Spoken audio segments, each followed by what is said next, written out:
So we're going to jump back into Richard Morgan Casey's evidence to the Post Office Horizon IT inquiry and focus on the motivations behind the case and what Richard Morgan knew. Now, Richard Morgan Casey is insisting that he brought the case and that Horizon was essentially irrelevant and that was his view on it.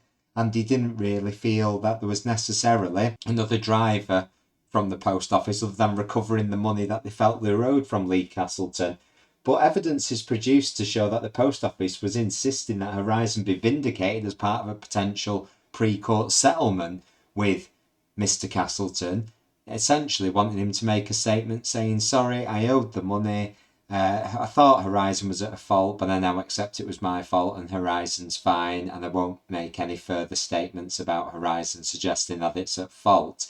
Despite this being logged in numerous attendance notes and emails where Richard Morgan's involved, he does suggest that he wasn't aware at the time that that was a motivation of the Post Office, despite it being a clearly stated intention, particularly from Mandy Talbot at the Post Office, that they wanted to use this to dissuade subpostmasters from bringing further cases and also to vindicate the Horizon system, something that the Post Office and Fujitsu were struggling to do themselves, and that Richard Morgan Casey admits he didn't have the evidence to prove either.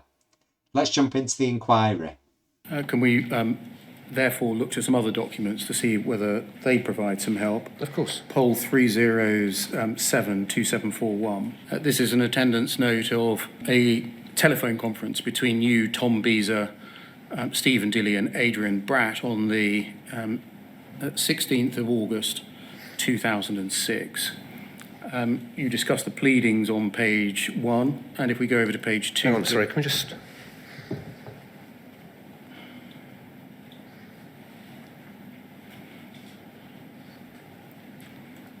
Yeah, so you can see here that we're already discussing pleading it as an account by an agent. Yes? Yes. If we look at the foot of... if we go over to page 2, please.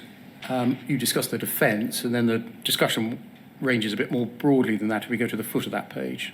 You're recording as saying, I think this would be... This is 2 paragraphs from the bottom. This would be better off in the Chancery/commercial list of Central London County Court. We should write to the other side and explain issues of proportionate use of High Court time and effectively use our letter as a shield to the judge. Mr. Dilley, this would have settled without the computer/Horizon issue and the subsequent subpostmasters bloggers website. Yes. What did you understand, or what do you understand that to refer to? That the case would have settled but for the computer/Horizon issue?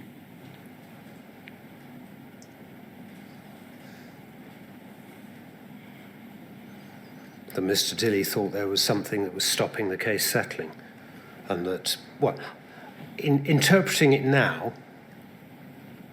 that Mr. Castleton was being led to believe that his losses were illusory by the fact that other people were saying that there was something going on. Was there any suggestion made to you at this time that it was important to the Post Office to vindicate the reputation of Horizon? No. And as I've just been saying, that didn't form part of my strategy, nor was it communicated to me, nor could I have run it had I been told to do it on the basis of the material that I had. Can we look, please, at poll... So he's not saying that he knew Horizon didn't have integrity, but that he didn't have enough evidence to show that it did. 3069794. This is a telephone attendance note of a conversation with you on the 9th of November 2006, made by Mr. Dilley, and the conversation was with Mr. Dilley. If we can look, please, at the second paragraph from the bottom. I said, that's Mr. Dilley. I said that ultimately the Post Office driver had been getting a judgment against Mr. Castleton to show that the computer system wasn't wrong and deter other sub-postmasters from bringing a claim. I therefore thought the most important thing for them was getting judgment for the full amount, and we wanted as much cost recovery as possible. But given I previously told the Post Office that Castleton's asset position was unclear, I think if there's going to be any movement at all in our negotiating position, it's going to be on costs. So what this note records you as having been told a month or so out from trial, was that the driver for the post office had been to get a judgment against Mr. Castleton to show its computer system wasn't wrong and to deter other sub-postmasters from bringing a claim. That's not about recovering the money, is it? No, I agree.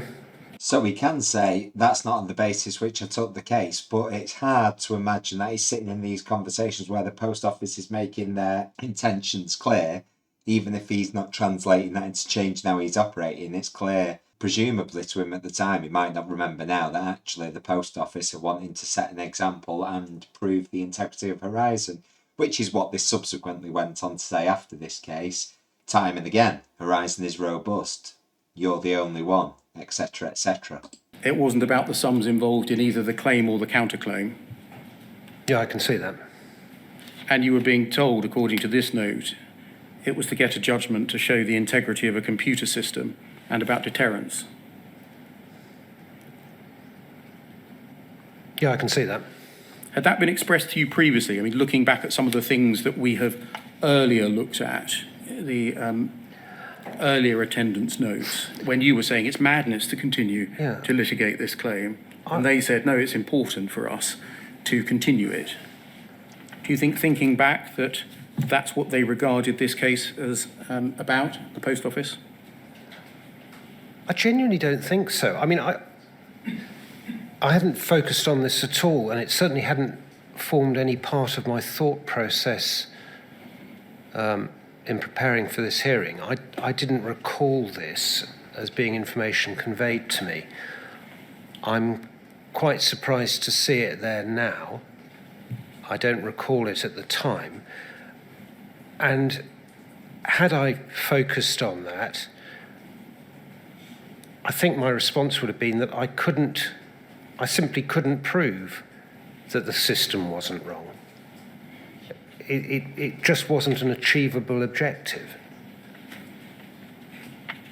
Can we look next then at poll 3069775?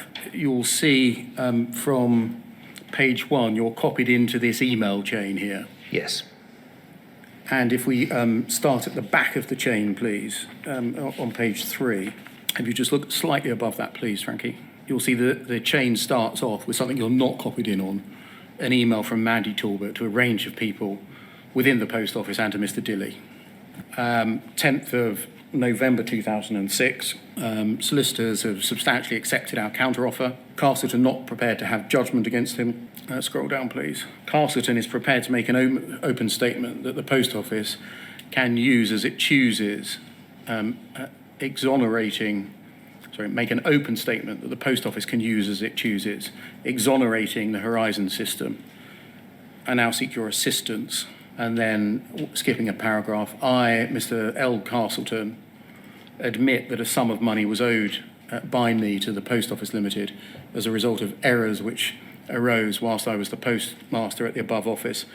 I had thought that this debt arose due to a malfunction in the Horizon system, but I now accept that I was mistaken and that the debt arose out of human error. I declare the Horizon system did not contribute to the errors in any way and formally withdraw all statements I made to the contrary. And scrolling up, please. I mean, now they're trying to drag the sub-postmasters into this, saying, well, we'll agree not to enter a judgment, but you can still pay us the money as long as, you know, you make a statement saying Horizon has integrity. So maybe this was the proof that they needed. They couldn't prove it themselves. They were trying to drag sub-postmasters into doing their work for them, improving that Horizon was working, or at least saying that it was working. Mr. Baines, on the same day, says, Mandy, I think the draft says all that it needs to. Few minor changes. Revised text as follows. I, Lee Castleton, admit that a sum of money was owed by me to Post Office as a result of errors which arose whilst I was the postmaster at the above office. I had thought that this debt arose as due to a malfunction of the Horizon system, but I now accept that I was mistaken and that the debt arose out of human error. I declare that the Horizon system did not contribute to the errors in any way and formally withdraw all statements I made to the contrary. And then scrolling up still further, we can see Mr. Dilly's proposed suggestion. He says, 1, I don't think Mr. Castleton will want quite as plainly to admit owing the Post Office money. We can try to get him to say that if you want, but I doubt he will.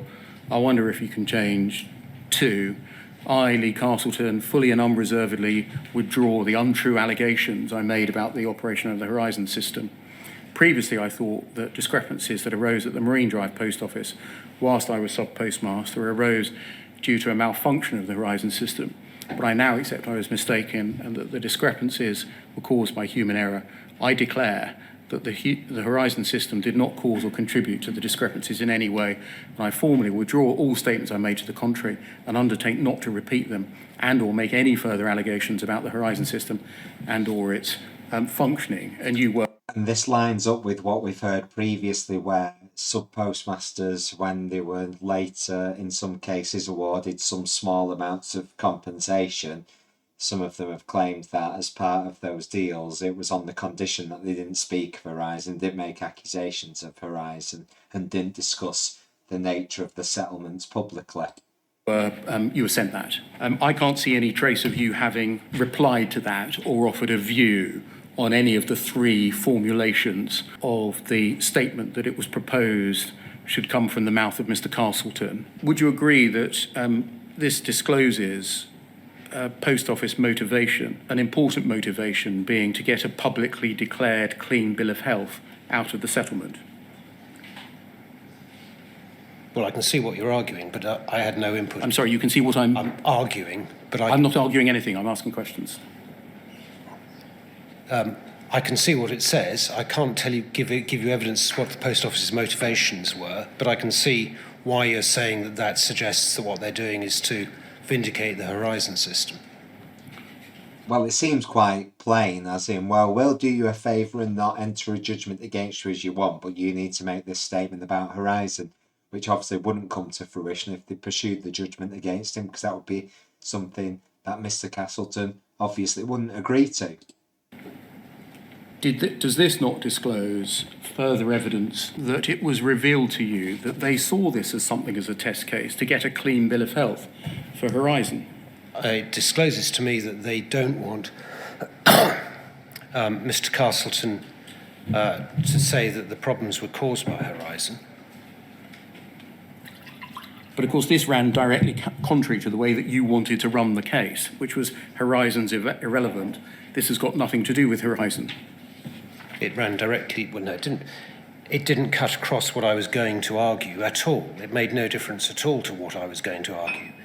As far as I was concerned, I had instructions to run a case based on the amended particulars of claim, and that was what I was going to do. And at this stage, 10th of November, I suspect I was starting to work pretty hard on the primary documents.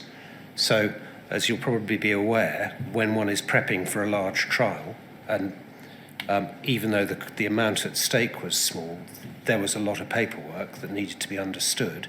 I was focused on getting on with the trial preparation. Thank you, sir. Might that be an appropriate moment for the afternoon break? It's 2:00 now. Oh, can I just ask, sorry, there was just one part of that document I had a question about for Mr. Morgan. Can you go back up just for, it'll only take a minute. You see, Mr. Morgan, the paragraph in quotes, which Mr. Beer was asking you about. In the next paragraph, what's written is as follows. The real question is whether we need the undertaking, which I interpose to say I'm assuming that relates to the paragraph in inverted commas, in clause 5 of the schedule. Richard, which I assume is you, thinks that by making a song and dance, we highlight a sensitivity, etc. So it appears as if you were expressing reservations about having that sort of formula in any part of the Tomlin order. Mr. Chairman, part of the problem with this is that you can see from the top left, there's a draft Tomlin order, 10th November, attached as an attachment.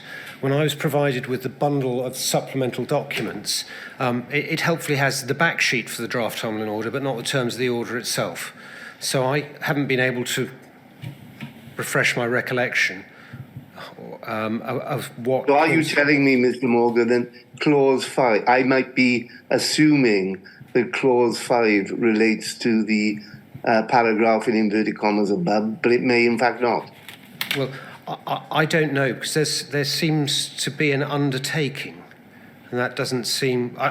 Look, I just can't assist because I don't have the document to read to see what's being talked about.